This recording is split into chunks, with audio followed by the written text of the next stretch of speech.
Good morning. Welcome to Admiral Markets. My name is Chris. Here in this room, we're going to take a look at Forex and the Forex market and currency pairs, and we'll be looking at technical analysis. However, before we start actually looking at the charts, first this disclaimer explaining that online educational material here is intended for a global audience. Please take into account that the information here may not be suitable for everyone. To get the corresponding info on charting conditions and other details, take a look at admiralmarketsglobal.com, select your country of residence, and contact an appropriate entity. Furthermore, trading foreign exchange and global financial markets is considered high risk and may not be suitable for all investors. Please seek the advice of an independent financial advisor for more info on that. And this webinar is for educational purposes only. By continuing watching this webinar, you agree with the disclaimer and the content stated here. Thank you so much for your attention. With that said, we're going to take a look at Forex trading. We're going to take a look at Forex market and price movements, and we'll be looking at these specific steps.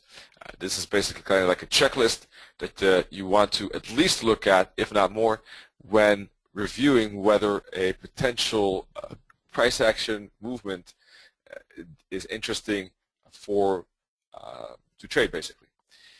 Now, the market is basically defined by trends, impulses, etc. That's something we'll be discussing tonight, by the way. There's a webinar on market structure, so you get a full detailed explanation of that tonight. That's at 4 p.m. GMT. And basically, today we're going to be looking at scaling in, scaling out, by the way, is our main focus. But we will be using the usual tools like fibs, trend lines, moving averages, and awesome oscillator. And these steps will be definitely on our view, trend, looking for the trend, opportunity, or defining the trend, opportunity, filters, trigger, and method. To register for tonight's webinar, you can go to admiralmarkets.com, go to education, go to webinars, then click on scaling in, scaling out tonight. That's right now, of course. But we have tonight understanding the market structure. Okay, with that said, let's take a look at the Forex factory here. The Forex calendar. Employment change, 18.1K. Positive for the Aussie. China trade balance, positive. Unemployment rate for the Aussie, positive. So a lot of positive Aussie news throughout. Today we have usual Euro events, quite a long list in fact, plus the pound interest rate announcement. So there's definitely caution on the pound, if not avoiding trading at all on the pound. Yesterday, of course, we had the FOMC meeting minutes, and basically there we saw a lot of dollar weakness continuation. So as expected in a way, looking at the charts. Why? Well, I guess that the most of you who were here this week were already aware of that potential when looking at the charts, but just in case you were not in one of these webinars, we were already looking at the breakout here of the euro dollar and saying a break of yesterday's high could lead to breakout trade to the upside. So it happened during the FOMC, but in any case, the analysis was spot on, and we are getting a 4-hour breakout trade. All right. Now, first of all, before I dive into my analysis, I want to mix it a bit up and ask you if you are in any trades, and if so, what trades are you in? Okay, before I start this analysis part, I want to have some, just out of curiosity, some feedback from you. If you're not in any trade, what trades did you take this week? Of course, it's good to look at what I'm doing, but also, of course, interesting to see what you're doing and how you are, interpreting what I'm showing, and if you're doing anything with it, or how you're trading that, or you're trading your own style. Mike is in the euro dollar.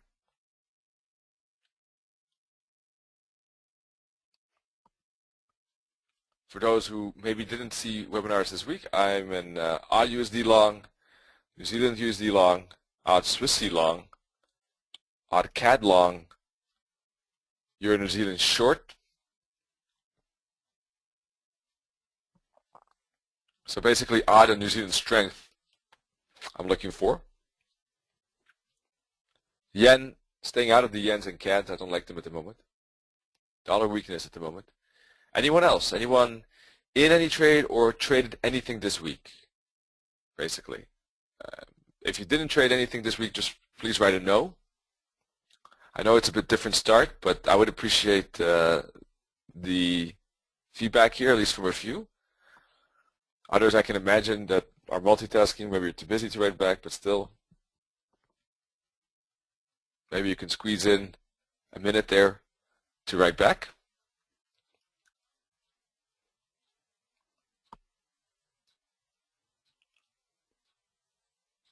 Okay, no problem.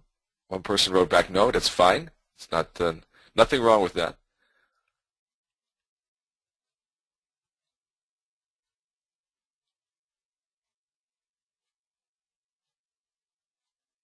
Claudio has 2 buys on the euro dollar, but they're closed. Good. Richard is in a long odd USD yesterday. Alrighty. Okay. So, well, if anyone else wants to write, by all means, I would love to hear from you. It just takes a minute, so please do. Yes, regarding the euro dollar, we did have this breakout, so for those who took the 4-hour breakout, it looks good. However, I think for those who didn't, we still have a potential for hook backs at one point or another, and we could probably still get the same entry at 50-60 fib, I would expect. So from a swing trade perspective, I would be looking for that. I added wave analysis. I had 3 red lines on. These 3, basically, we've been stopping at every one of those, or not every one, but the first 2 at least. Looking from a wave perspective, I wouldn't be surprised to see at least price go back to the 38.2 now, and then maybe bounce, or max the 50. This is looking like 5 waves up completed, but it's difficult sometimes with waves. It can get extensions further than you think, so I'm cautious with that. But if we do get a wave 4 here, the 38.2% could be definitely a bouncing spot. Okay, so that could happen on the euro dollar. But basically, from the daily perspective, as we've already been noting, uptrend, right? And I think that personally, if I would give one key kind of feedback today, is that in my humble opinion, what I'm showing you is not my opinion, if you know what I mean. It's what I'm showing you is how I read the charts. It's not what I think price will do, although of course sometimes I do have let's say certain bias. I'm not saying that no one can be without bias, I guess, but my goal at least is to read it as neutral as possible, just to be reading the charts and interpreting what the charts are telling me and communicating to me, and not trying to think for the markets, right? So when people are trying to say, okay, the dollar is going to make a massive fall from here, for instance, right, that I'm saying could be. We do have reason to see a 61.8 fib right there, right? So I'm open to the fact that the 61.8 could be a bouncing spot for a major fall down to parity.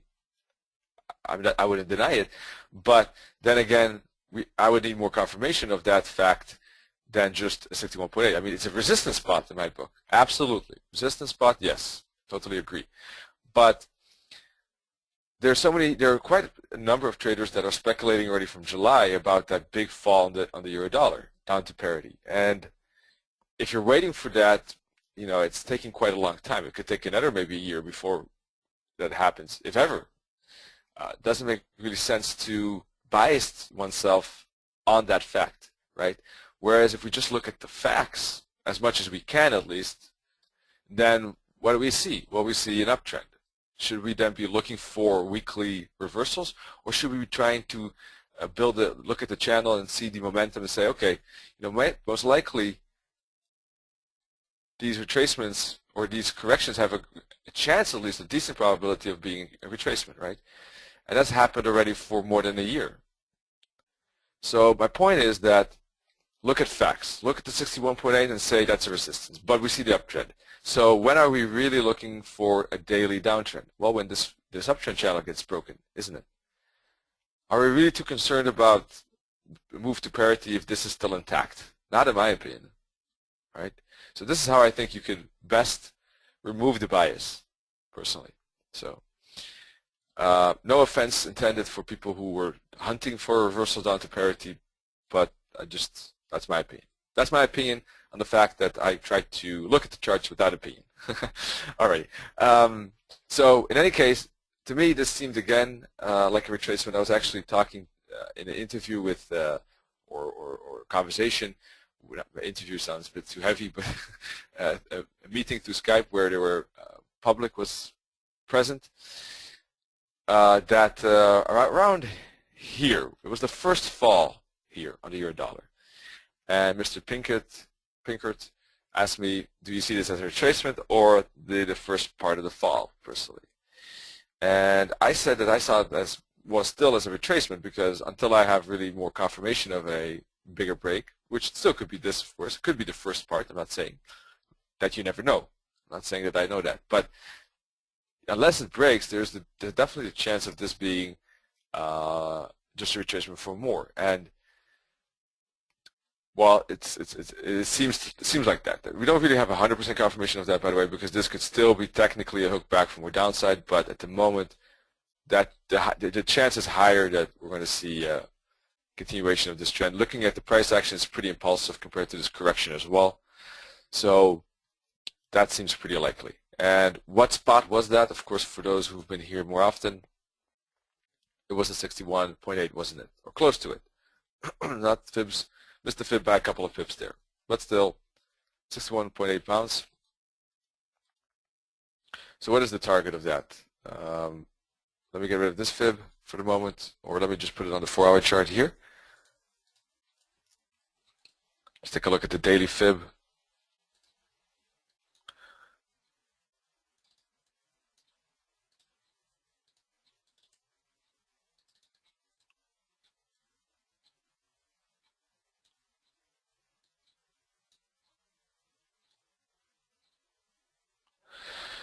Well, we have the minus 272 at 149, 141, 142.60. So those are the intermediate, but that's using the the immediate swing high, swing low. Yesterday we looked at fibs. For those looking at fibs, we know that we actually had a different way of looking at fibs. Let's take a look at what that fib would have been telling us right now.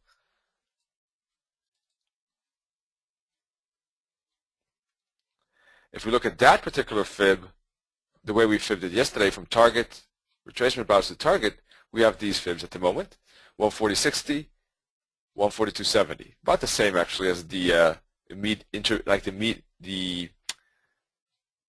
closest swing high, swing low. So that's what we're looking for here, continuation.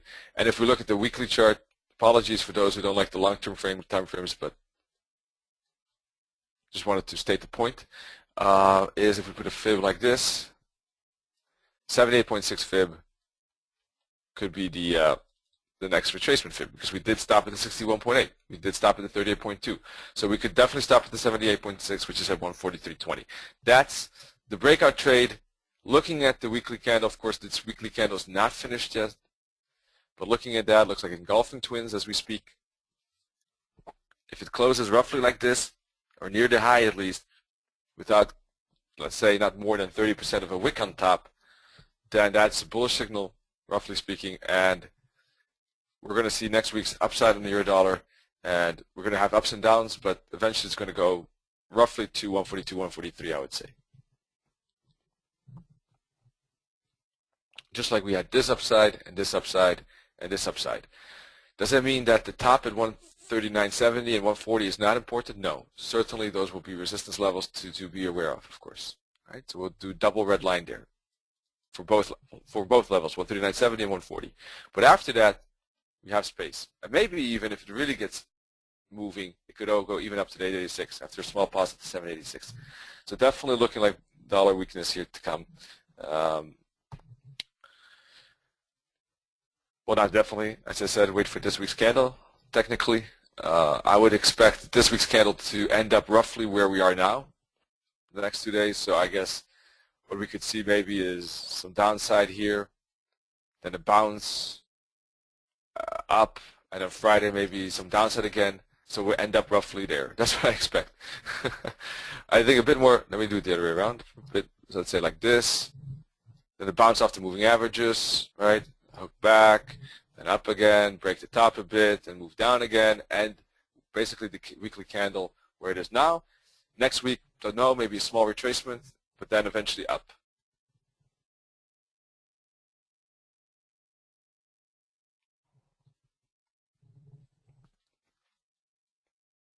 All right, so I'll just leave the drawing if you're multitasking so you can take a look. Okay, good. So I'll take that away. So is it a potentially interesting long at 38.2? Well, yes. Right? But when using the fib, you need to actually use the swing high, swing low for the stop loss. That's, of course, a tremendous, relatively big stop loss. So by waiting for price action confirmation at the fib, you can then use the bottom, let's say this bottom here, as a stop loss. You could even use it right away, but it's a bit more riskier, I would say. So that would, of course, tighten up the stop loss. 23.6 could be the first bouncing spot, by the way. Probably make some flag, bounce up to 23.6.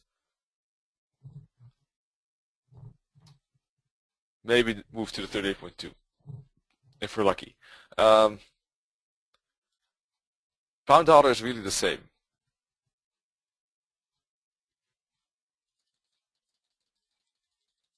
Pound dollar definitely looking like I lost my euro dollar. Let's see. 1 second, folks. Sorry about that. It's weird. I don't have it at the bottom here. I was just looking at the euro dollar. Did I delete it by accident? Nope. I don't know where my euro dollar went. I'll just open a new one otherwise.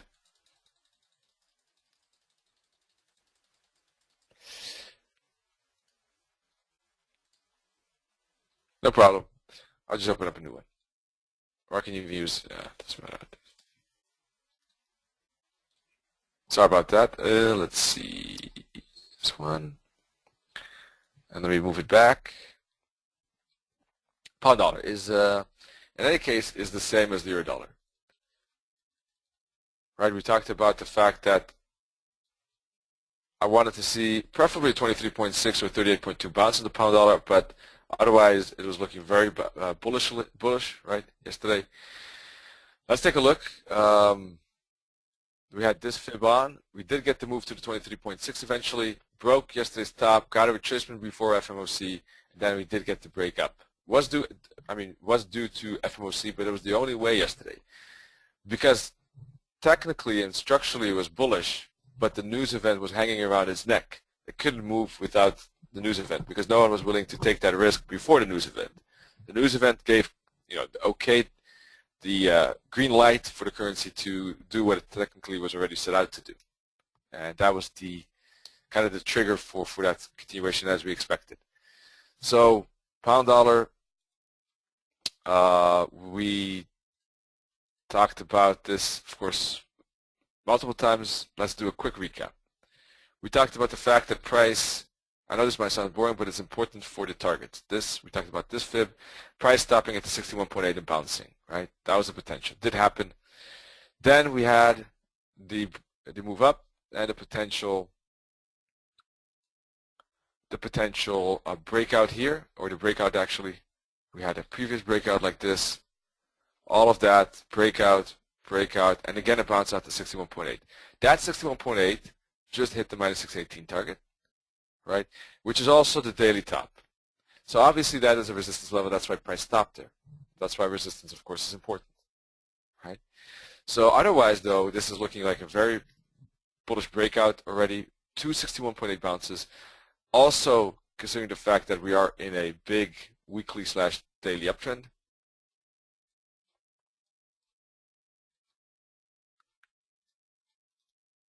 Here we go. right? Daily chart definitely above the moving averages here, and we can put a channel on this chart easily, like this. We talked about that one already, right? So beautiful harmony, well-balanced uptrend channel, well-balanced trend. We had some daily dips below the 34 band. All of those encountered buying. This one too. All right, and as remember, maybe we were looking at it, we were saying this could be a bear flag, but it could also be the base of an uptrend channel that expands and boom. All right, so that was the past. Just to recap, but just to show you and reinforce to you how these concepts can help with making a non-biased analysis, how it helps to understand where we can see support and resistance and where we can see continuations of trends. All of that has proven to be true, right, with this current situation. So why do I sometimes repeat that? Because I want to show you that how you can use and be confident with using these tools. Everything is aligned here. All the moving averages are aligned here already since this place right in here, since this dip and break, they're already aligned. That was a fully confirmed trend there. But we already had, of course, trending mode earlier if you only look at the 34 and the weekly moving averages. Anyhow, how about the future? Let's talk about that. So when we put a fib on the most recent swing high, swing low, right, that's one option. We can also put a fib on what we used, the fib strategy we used yesterday. So if you use that fib is this one on the daily chart. From target, from retracement to target, right? That was the strategy yesterday. So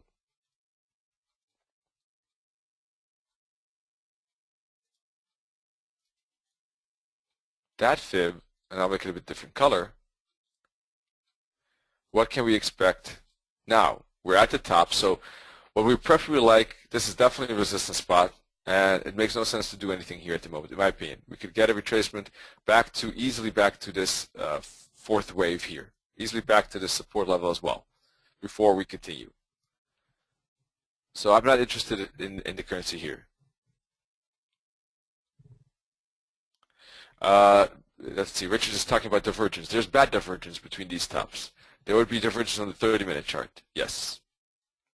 So with the 30-minute divergence in play, we know that the target of the divergence is what? Who knows the answer to that? Maybe Richard, do you know? I'm sure you know, actually. I don't want to put pressure on you, though.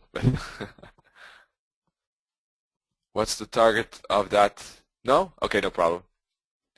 When we have divergence, we're actually looking for the main target is, roughly speaking, the medium turn band, which is the 136 here, or 144. Both are good. So that's why it's good to check what time frame has the divergence, because this actually is one move up, because it hasn't reached the zero line as yet. It still hasn't. So everything from here is one swing high, swing low, which means that if you look at bear's divergence, that it isn't under 1 hour actually. Because if you look at divergence, we don't have it actually on the hourly. Because if you look at the previous top, which has to be prior to this swing high, swing low, because that's where it was prior to the zero line, then we have to compare this top with this top. And if we do that, what do we see? We see convergence. So the hourly is trending up. Does everyone see that? Okay, so the hourly is not a problem. But the 30-minute though, because we do see divergence between these humps, but that is not an hourly, that's a 30-minute. Why a 30-minute? Because we went back to the zero line here. And that's why we need to look at the 30, because the target of divergence is the intermediate or medium moving averages. What is the medium? It's this blue one. So what is the target? That level. Where is that level of the moving averages? It equals these bottoms. That's also wave 4, probably in any wave terms. There's a lot of confluence there at 167.30. Now, will it go that far? Difficult to say, because it's a very bullish move. We don't even have to get that far necessarily. We could, as I said, also bounce off the 38.2 fib or the 23.6. We actually already bounced off the 23.6. We don't have to get that far necessarily because we can get double divergence before we get there. That can happen. So I wouldn't count on it like as a fact that we must get there. I wouldn't trade it down to there. What I would be looking for is either a break of this top. No, not even that.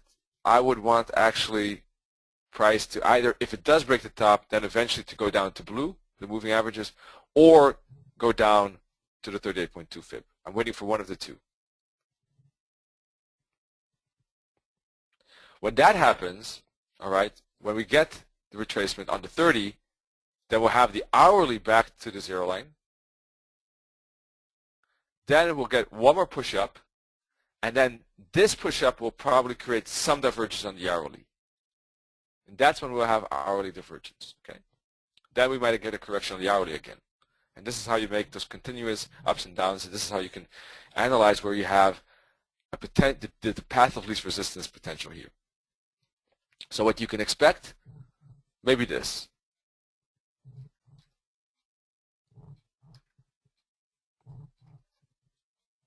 But bullish in any case. Okay, I hope that makes sense. Again, I'm showing a drawing, so if you want to take a look, do it now, otherwise I'll take it off. This is what I would be expecting, because you can base it on the divergence on various time frames to know when you can expect a retracement, when you can expect a continuation, etc. And this is what you can build in. Okay, I'll take it off now. So anyhow, let's continue with looking at the daily chart here.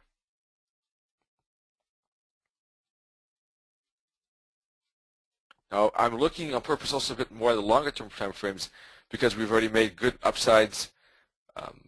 I'm looking more for retracement. So looking at the 15-minute chart has less sense in my opinion. We can still do that, but it's just not, I think, in a position, a very nice position at the moment to really capitalize on lower time frames. But we'll take a look. Maybe I'm wrong. But for the moment, I see more potential after some retracement on the euro dollar and pound dollar. Therefore, I don't want to trade against the trend to the downside because the retracement might not happen here. And I'm not willing to trade it long as investment. So that's why the short-term time frame is also not interesting for me. Now, that's to say that you couldn't scalp a few pips. You know, I'm sure that's possible. But from a swing / intraday swing, or from a swing week perspective, intra-week swing perspective, not right now. Right? We had a lot of potential in the past, a lot of breakouts, a lot of continuations. If you traded those, great.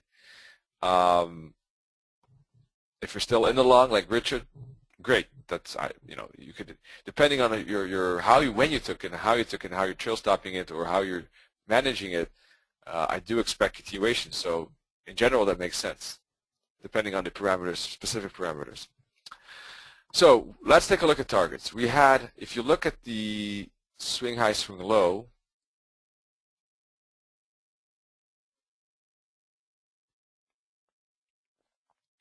This swing high, swing low, which is the correct swing high, swing low according to our fib technique of yesterday, we have a 38.2 fib bounce. All right? Now it is 61.8 because we're fibbing from here to here. So what happens, and this is more interesting in my opinion, either looking for that hourly hook back here, right? Because don't forget that the weekly candle looking very bullish, right? So if it stays like this, we're going to see follow through next week. We're going to break that top. We're going to break this top most likely with touch a candle posting this week. What we might see is a small retracement next week, but then we should see continuation, I would say. And well, what did I want to say? Yeah, upon the break, so that small hook back could be interesting. But other than that, the break of this top here is going to be crucial because then we can look at targets. And when we look at targets, this is going to be an interesting exercise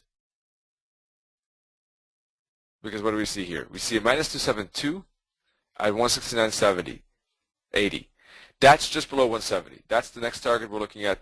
Then the bigger minus 272 at 170.90. So that's the space to the upside.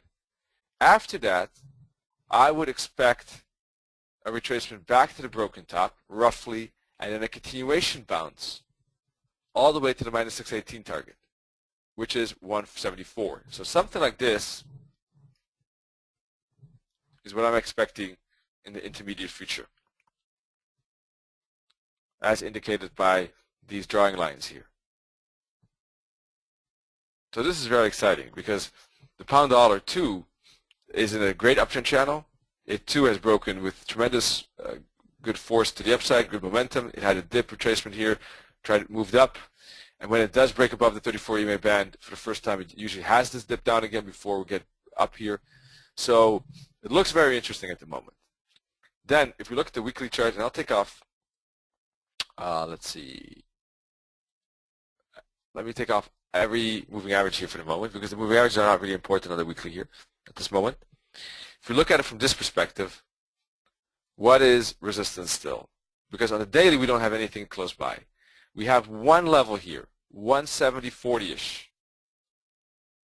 A break of 170.40 basically would nail this really in a major uptrend. It's already an uptrend, and we could put a fib on this swing high, swing low. We of course already broke this resistance, and we're in a breakout trade to the upside here. So basically what we can see now is when we break 168.20, which is the current top, we have some space up to 1740, about 220 pips. Then we have the weekly resistance plus minus 272 on the lower time frames, right? That blue box there. When we break above 170.40, we have some fib targets in between that we should be aware of. But really, on the weekly chart, from the weekly perspective, we have space up to 180. All right. Why? We had a 78.6% bounce here. This is the target. Now that we've broken out of this triangle to the upside. So big blue box. If you think that the small blue box is interesting, then look at the big blue box.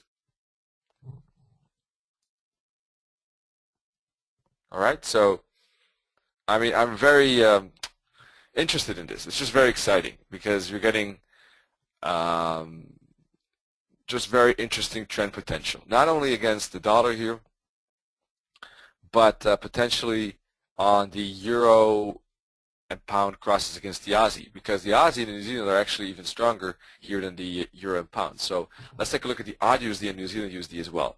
But this potential is, of course, very interesting. Now we have to take it step by step.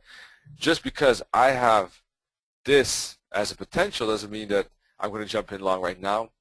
Obviously, I have my strategies, my checklist that I look at to understand whether a trade is interesting for me on the hourly, the 4-hourly, or even the 50-minute chart sometimes.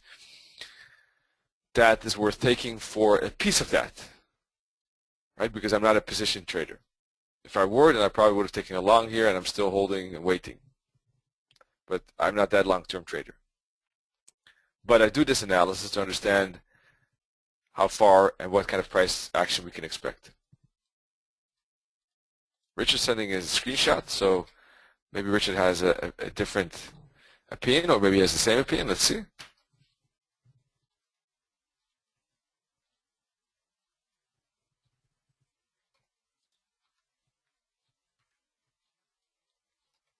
Alrighty, there it is.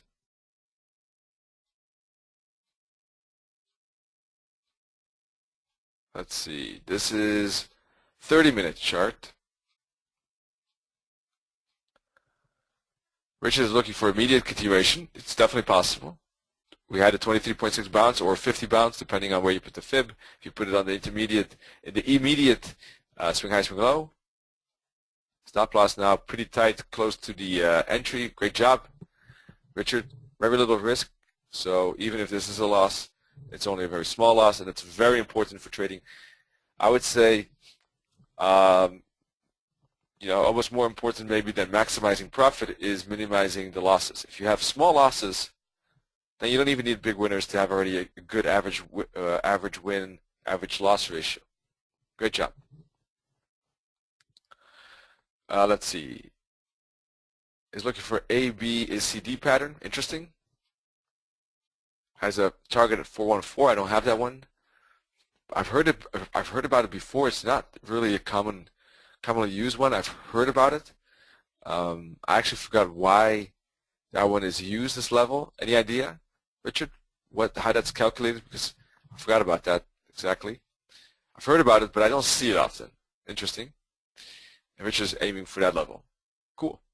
Yeah, it's definitely possible. It's very bullish. So it definitely could make one more divergence, hit that target as you said, as I said also before this, then make the retracement before it bounces. Great stuff. Thanks, Richard, for sharing, taking the time to send us that. So let's see. I'll be waiting still a bit, and we'll know soon enough how this is developing.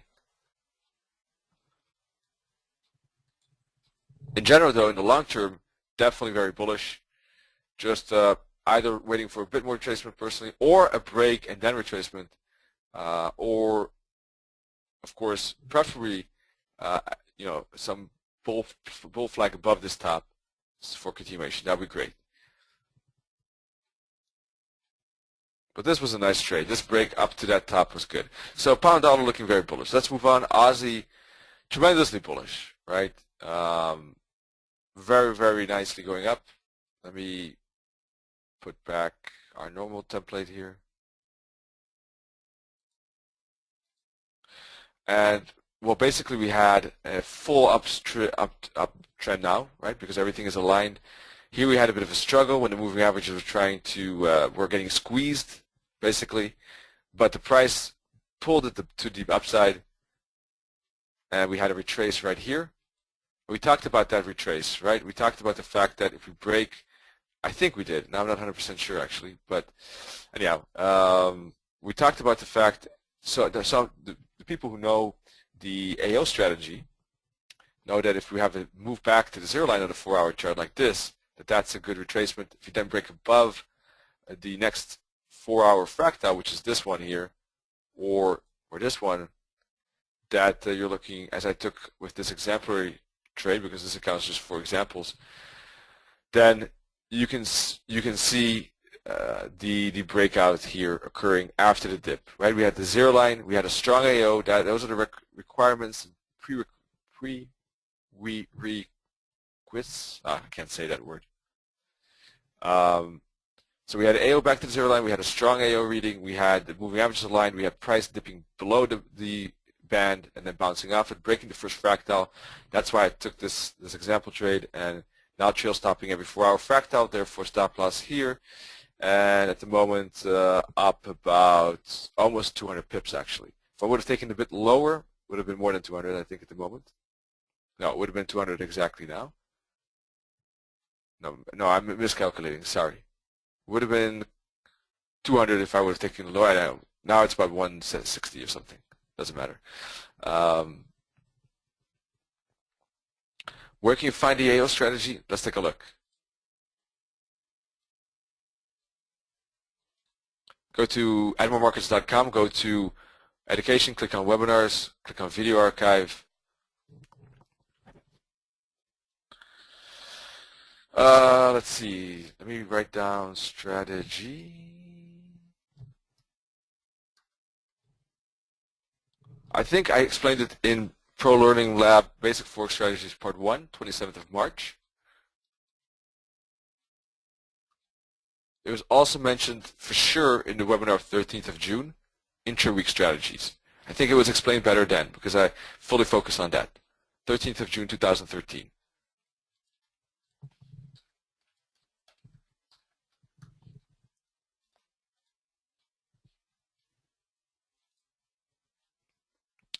How far can this go?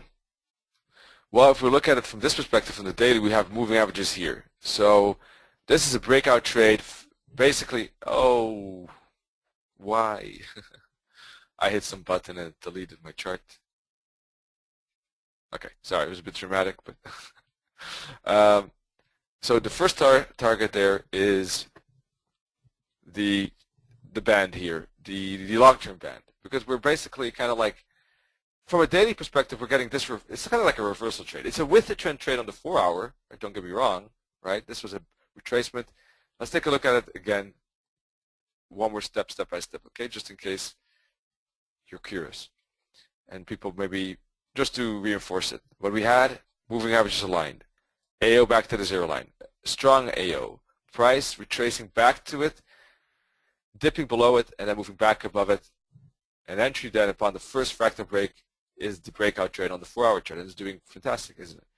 Okay, so that once again to reinforce that. From the weekly perspective, that with the trend trade on the 4-hour, on the daily perspective, that with the trend trade on the 4-hour, we'll here basically a reversal trade of between filling basically the gap here, the space, wide open space here between those moving averages, right?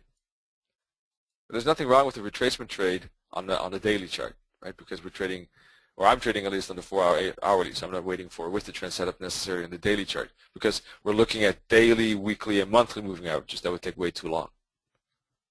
So what is the next target? In my opinion, 95.40, because we have some top here still.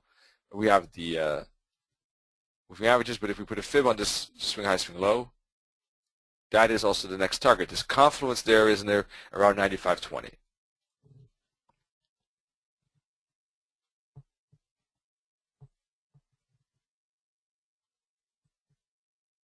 Now, it doesn't have to be the end of it, by the way.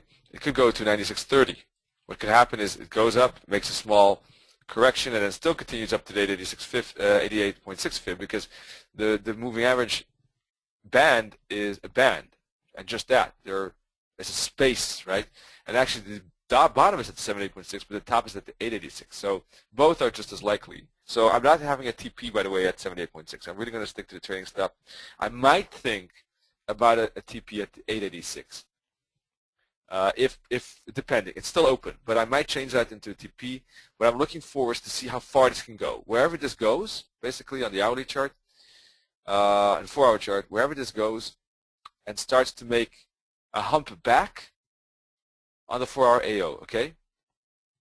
Whenever this makes a hump back, then this momentum is dying and could make one correction, right? What we'll see most often is then one more push up and then a downfall, like this. When this first hump is finished, what is definitely okay with me is to put a fib on this, then target the minus 272. That's what I mean. Why do I not have a TP right now, right here? It's because I don't know how far the swing high, swing low will go. For all I know, this could go to 96, and that's a totally different minus 272 target because it's going to be above 96. It could be 97. For all I know, this is stopping at 95, and then I have a swing high from here to 95, and then the minus 272 target could be at 96, right? Let's take a look again on the daily chart. Is this clear? Do you know what I mean?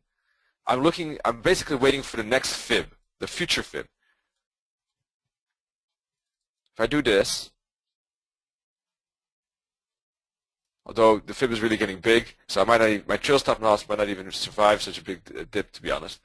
But if it did, what I'm looking for is the next fib target, which would be this, if it stops here. So this, let's say retracement to 23.6, then when that happens and the 4-hour AO starts to hump down, then I would put it, it's okay for me to put a TP there and not use the trail stop and lock those 360 pips by aiming for a TP there. Because then the likelihood of a retracement, a bigger retracement is bigger. And then my TP will probably get taken out anyhow.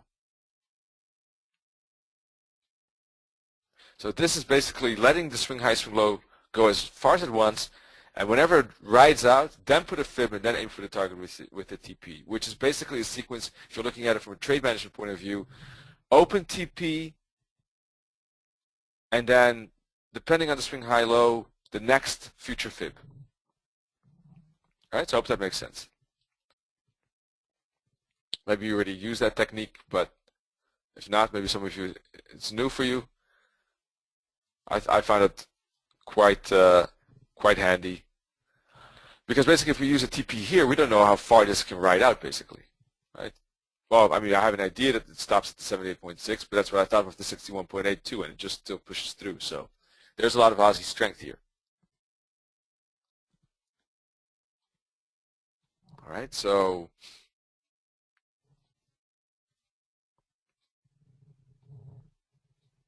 we're getting a lot of follow through here on the Aussie with good daily candles. Looking at the daily price action, what do we see? A run up, correction, bullish candle, inside bar, boom. Bullish, bullish, bullish. New Zealand dollar, let's take a look. It's the same thing. New Zealand dollar,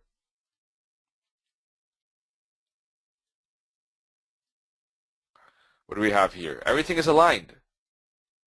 Breakout. Move to the zero line.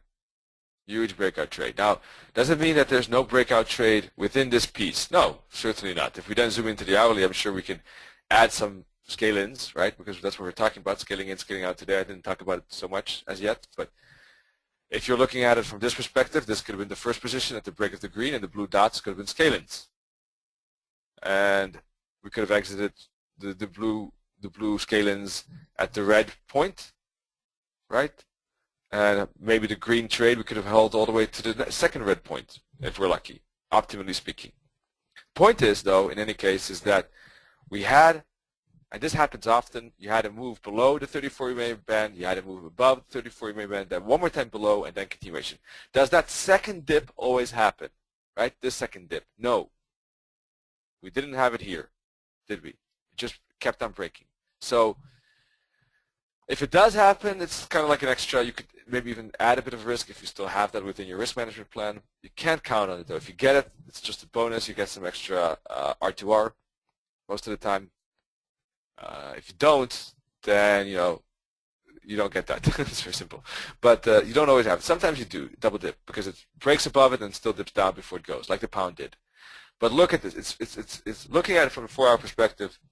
Trading doesn't have to be difficult, does it? Everything is aligned.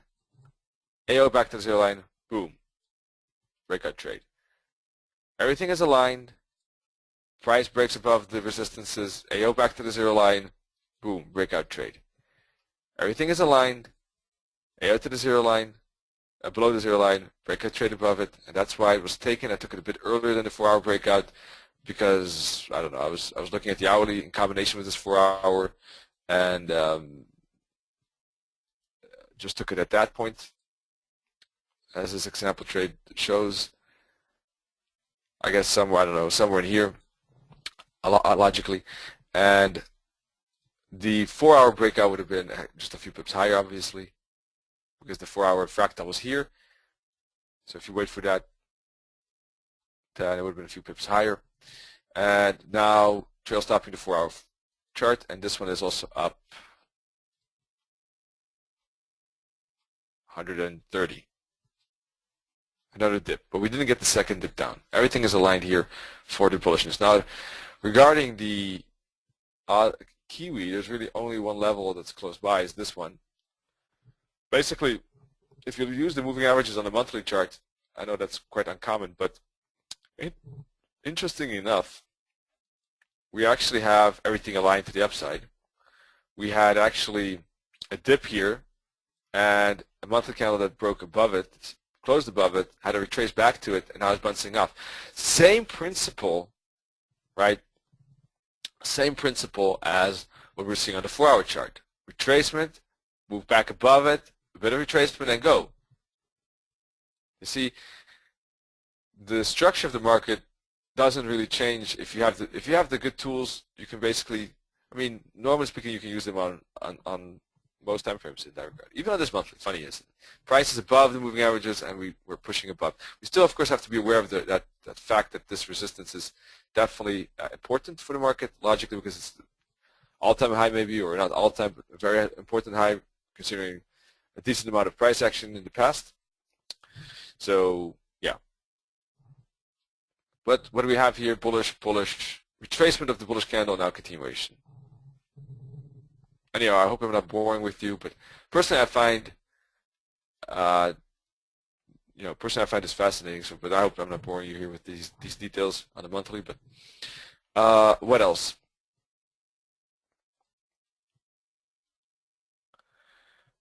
What I find interesting, as I said, Euro odd, Euro New Zealand.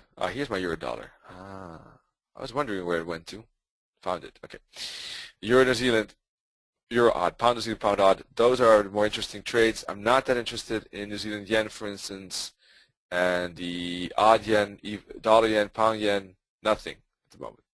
New Zealand yen and Aussie yen are doing better than the other yens because the New Zealand and Aussie are primarily doing great. But they're better pairs to trade the Aussie with and New Zealand with, personally. Euro odd, for instance. I personally, not on this account, unfortunately I forgot to take it on this account. But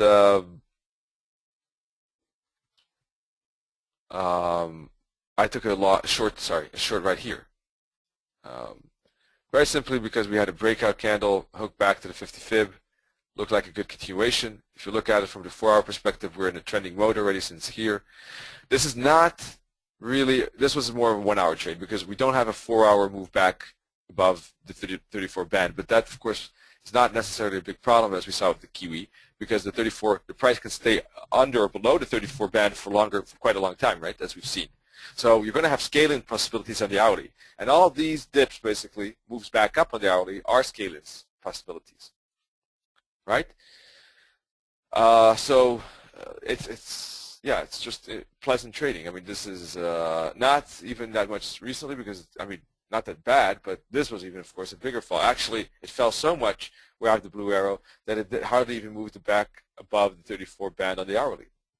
Here we got a bigger consolidation, break, move back up, down again, move back up, down again. So all these are potential scale-ins basically right here, on the hourly at least. And this was just one drop on the hourly. So I don't know, either some 50-minute breakout trades maybe, but not on the hourly.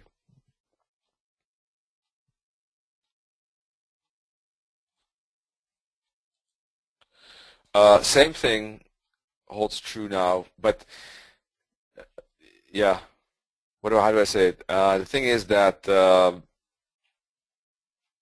we already had a downside here. Let's take a look at the 15.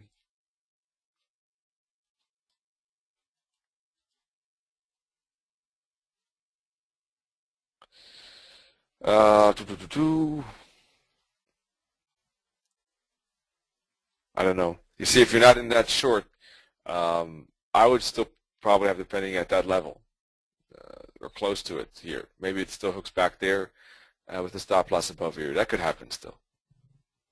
Wouldn't want to trade it here because that's, in my opinion, yeah, it doesn't seem worth it. I would rather wait for the retracement.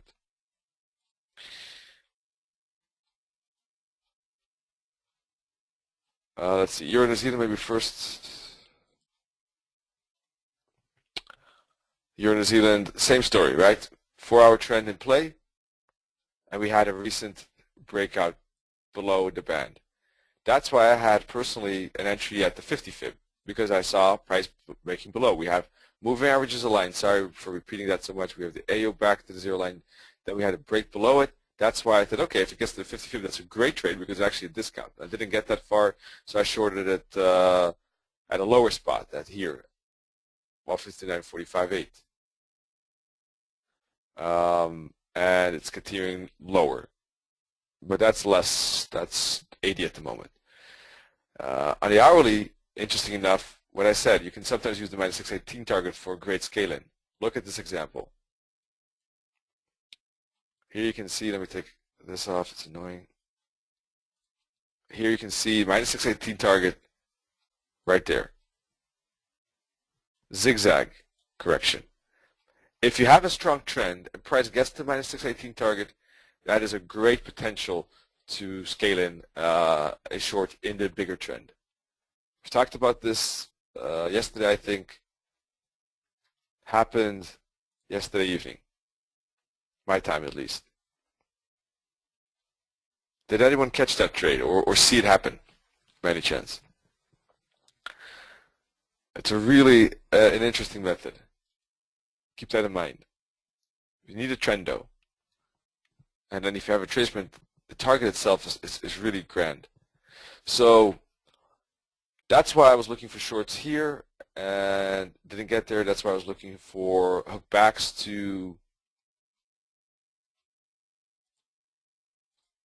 let's see,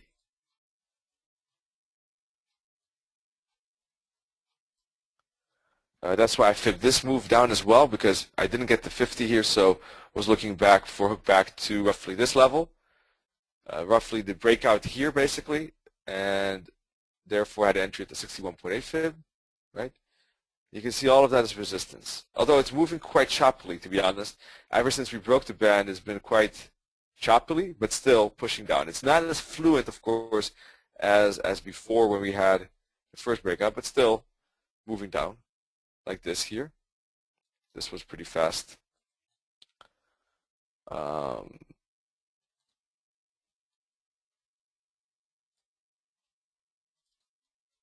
No, you see, this one extended further. This extended all the way to the -1,000. It's not a 100% guarantee, but I would say it works out well enough and often enough for it to be a useful addition to anyone's tool rack or tool set.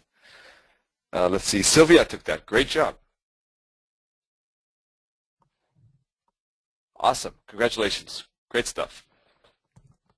So this is how you can use, I would say, fibs, moving averages, and trend lines to make a, well enough plan, let's say. Pound is in same story basically.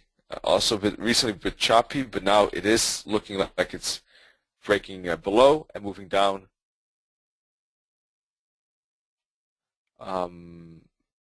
Personally, I took, again, early this morning a short. I shorted Euro New Zealand, Pound New Zealand, Euro out, and Pound out. I shorted them all, in fact. Those are doing, especially Pound New Zealand, I can see is doing good. Euro odd. Well, all of them did move down.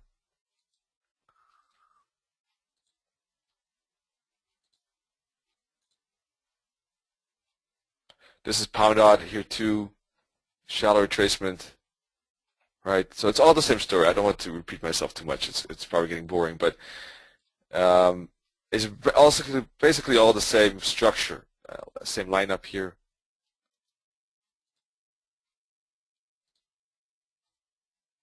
If you use a trend line like this, we had a breakout, and I took it upon the hook back here. So yeah. Now let's see if we have some intraday trading, because from a position point of view, I would say that the odd USD, New Zealand USD, Euro odd, Pound odd, Euro New Zealand, odd Pound New Zealand, basically these pairs are seemingly the most interesting. But the swing trades in a way have already occurred. Now you can still maybe wait for a retracement back to this level. Could happen. Mind you, currency makes a lot of retracements. Just because it's moving down doesn't mean it cannot make one more hook back. Look how many hook backs it made here. Hook back, hook back, hook back, hook back. Many of them. Right? Break, hook back to 61.8. Break, hook back, hook back. Right? Euro New Zealand. Break, hook back, hook back, hook back. My point is, is that you can really have patience with waiting for those pullbacks if you trade on the 4-hour and trade these swings.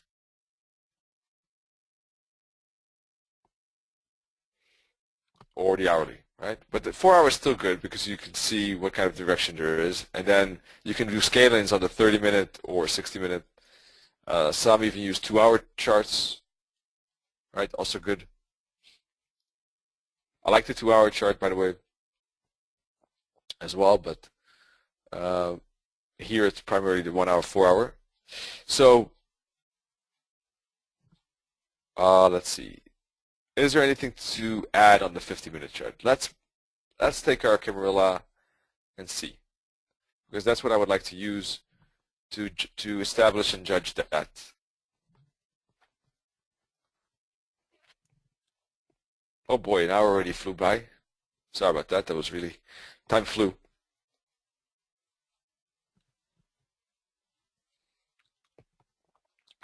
As I said, I'm not interested in yen crosses. I'm not interested in CAD crosses personally. Well, there's some pound strength coming in, but still, I'm cautious of that. We didn't look at the Swiss today. especially strengthening as well.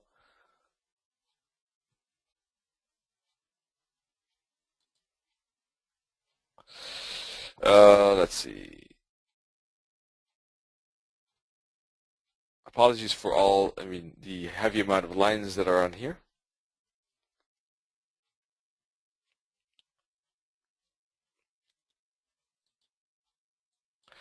Yeah, no wonder basically price bounce here at the euro dollar. There was an L3 and long right there, I guess.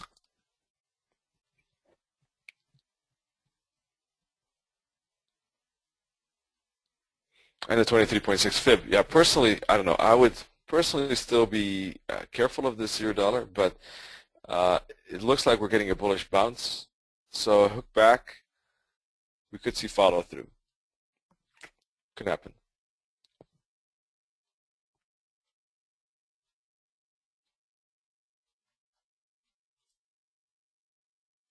On the euro dollar, we don't have divergence between the tops. So it could be right. It could be ripe for follow through. In fact, very strong bullish candle as well. So we could see a break above here. I wouldn't be surprised in a way. Anyhow, there's no rush. Let it break. Let it make a hook back and take the next break, and there could be space here, right in here, up to 139.40ish, up to the H5. So the euro dollar is definitely looking, from this perspective, bullish. What I would be looking for is a 50-minute fractal, preferably a 50-minute fractal that's above this level, and I'm waiting for the hook back and then the break of the 50-minute fractal, for instance, or the bounce itself.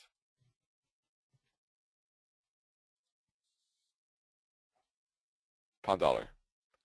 Pound dollar is a bit different if we look at the setup. We did have a bounce off the pivot in L3. That makes sense. We have a sturdy fall compared to the euro dollar at least. Euro dollar is pushing up. One of the differences is that the moving averages on the 50-minute chart are already pointed up on the euro dollar here, the 21 and 34. This is pointing down still. So there is a difference between the strength of the euro here at the moment and the pound dollar, looking price action and the moving averages.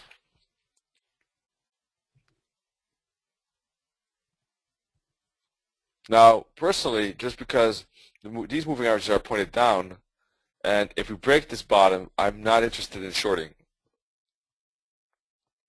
All right, even though these moving averages are pointed down. Why? Because the trend is up. Right? And although price could go to the 38.2 fib, somewhere here, this is also just a very small space. And it could be very bumpy. So I wouldn't be interested in that from an intraday perspective. Would I be interested in the upside? Not at the moment, as I said, on the pound dollar. But from an intraday perspective, we could see a breakout potential above these tops, right? Now, that could be interesting, although the moving averages are pointed down. What I would like to see is these moving averages first pointed up.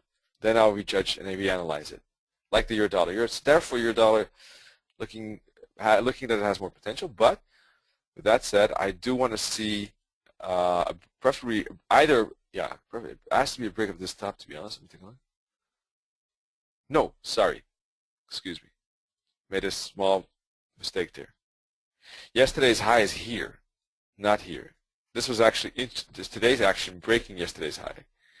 So that changes the things because I'm always looking at daily highs. So if we get a fractal here, then that fractal would be interesting for a break above on the euro dollar, I would say.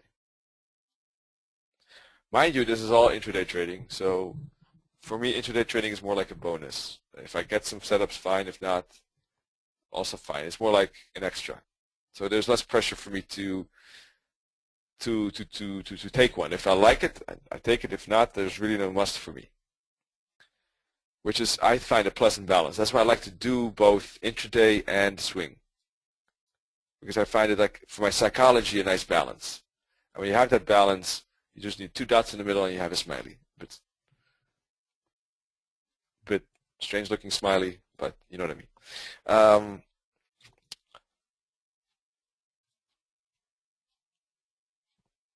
So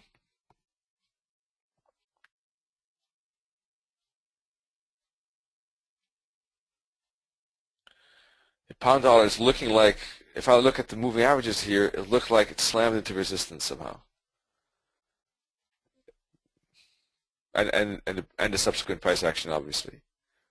Still doesn't really mean much, though, to be honest. I mean, it could bounce right here, right now, and retest this top. Who knows? But I really don't like both sides. Oh, yeah, there's a big pound news indeed. That's true, Darshan. Thanks. There's the interest rate, of course. Let's take a look.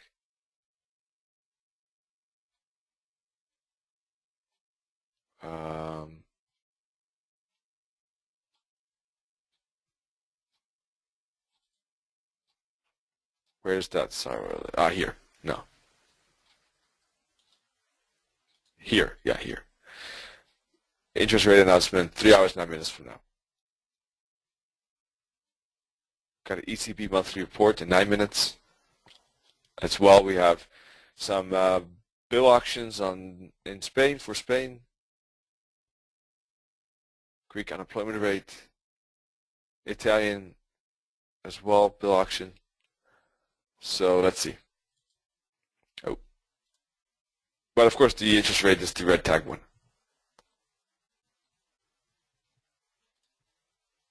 The dotted lines are a Camarilla pivot point indicator. So George, if you would like that, just send me an email. I'll write down my email address and I can send that, no problem.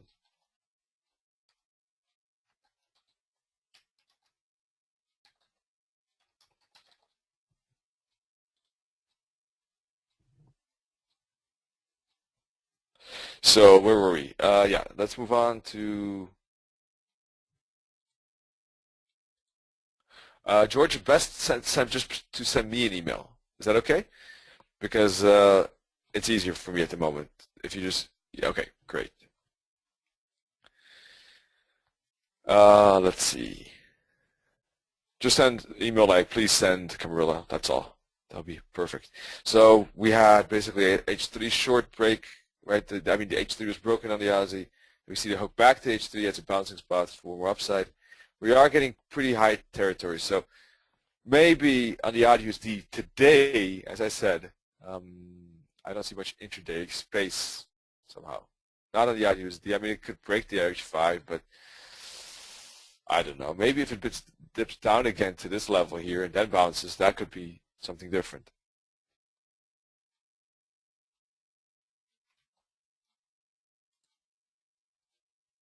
I wouldn't expect, if I look at today's candle, I wouldn't expect today's current low to be broken. Or that's way far from here.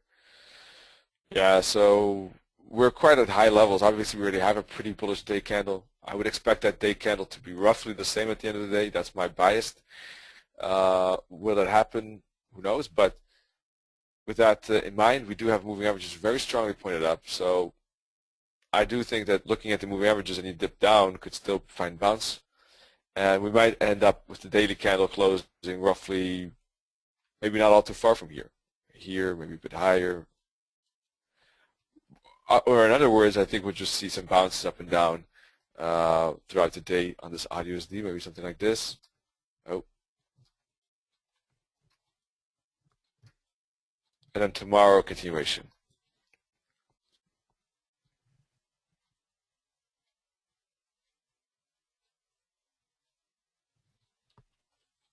Let's take a look at the pound yen.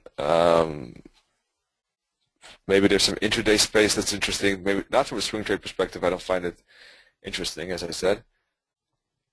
But maybe it's different on the lower time frame.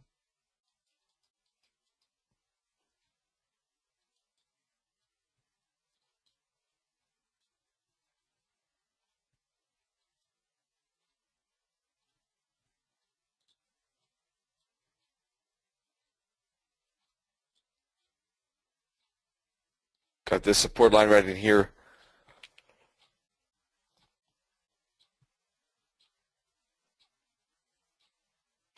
In the 4-hour, we definitely see bearish momentum because of the moving averages here. The short-term moving average is definitely pointed down. Also looking at the hourly, we see that.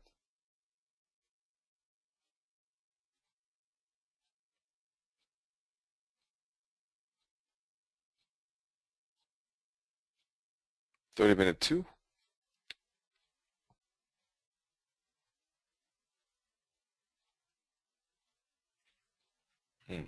30-minute doesn't really look that appealing. It's just all intertwined and flat.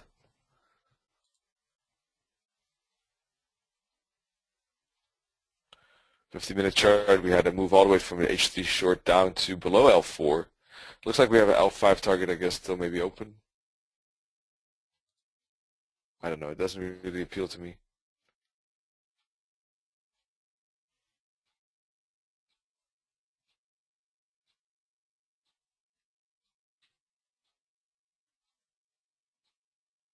Looks like the hook back here could have been maybe interesting, but other than that, it's again on the move. Maybe only a retest of these tops again, but otherwise,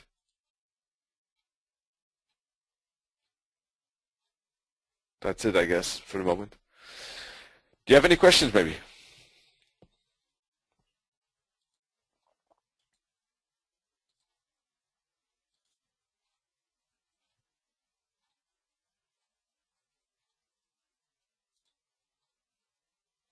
Your dollar just hit the L5. See, pound New Zealand has more space. It just hit the L4. It could, seems to be a bit more space there. Euro New Zealand too. If you look at the Camarilla,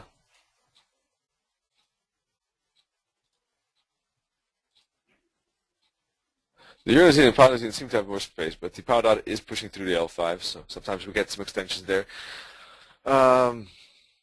Let's see.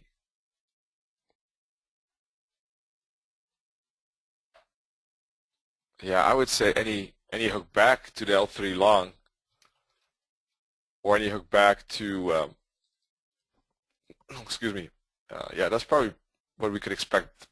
An L3 long, that move back to that broken support could become resistance.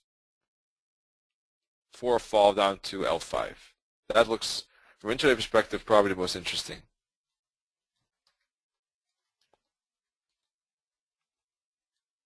On the pound New Zealand. That would probably be the most interesting one, I would say, at the moment, if I had to choose for an intraday perspective.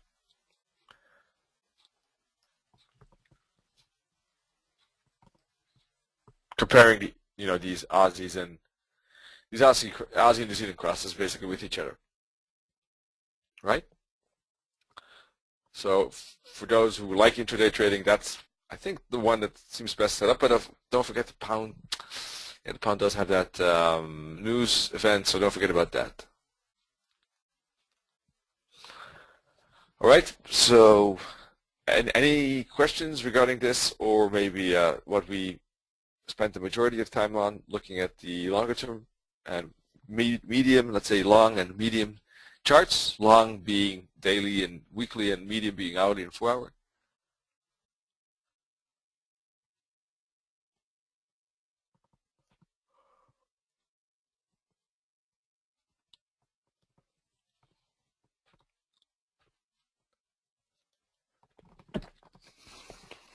This was a good point also, not only from the hook back perspective, but the pivot point close by.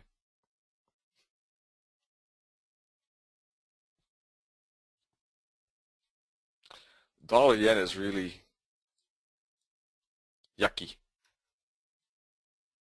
Didn't trust this up move, to be honest, because it was just, why? Because not because it's my feeling or something. No, it's just, well, maybe a bit, but basically the moving averages are flat, and when they're flat, it's just awkward, because when price tries to break above, we don't know if that's actually a move up to snap back, because then the moving averages start to become a gravity pull.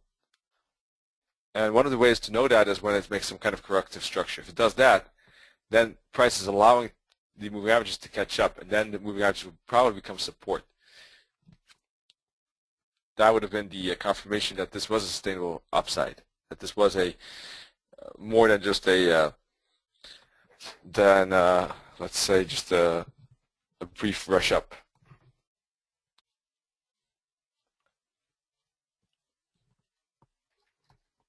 Like here too, by the way.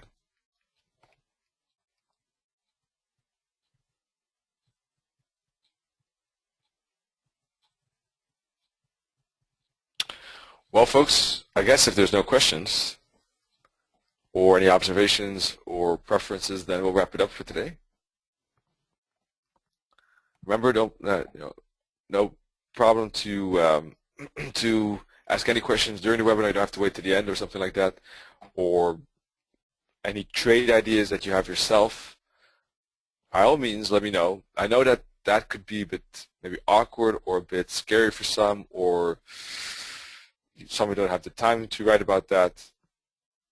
It's also possible, or some of you might find that a bit unpleasant because you're sharing your own analysis and you might think that it could go wrong. But basically, I do think that if you do that once in a while, I think it's a good exercise for yourself, because you're forced to show something, but that actually, you can get feedback on that, and I think it stimulates progress for your own analysis of your own trading, personally. So by all means,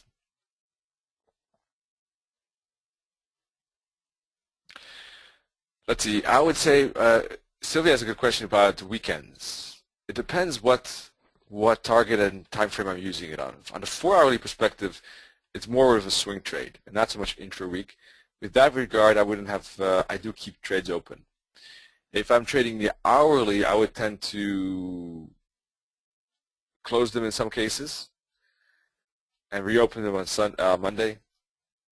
It depends. If I have a decent profit and the stop loss is far away enough from, the trail stop loss is far away from current price, then I could even leave an intra-week trade open. I call them intra-week because most of the time they are intra-week, but sometimes they could extend. But I would want to see that happen, those conditions. Otherwise, I don't want to have a big loss, or if the stop loss is too tight, then I would rather not take that risk.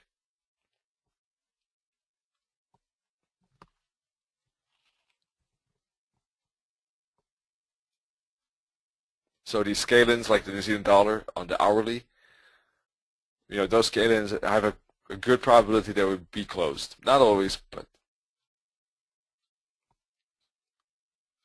And the position trades on the 4-hour, those would be kept, because I mean, if that would be the only way really to capitalize on those swings, because those take longer.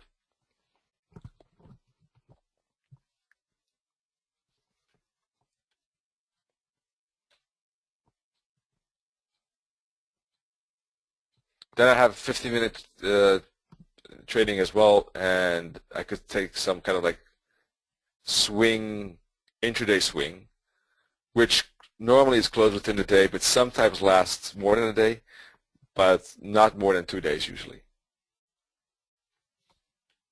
Those I would never ever keep over the weekend. Never.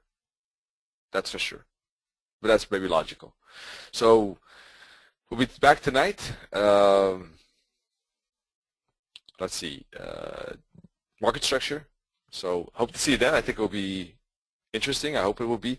And we'll be back next week with the usual webinars as per our normal lineup. So folks, wish you many pips, happy trading, and a great day. See you soon.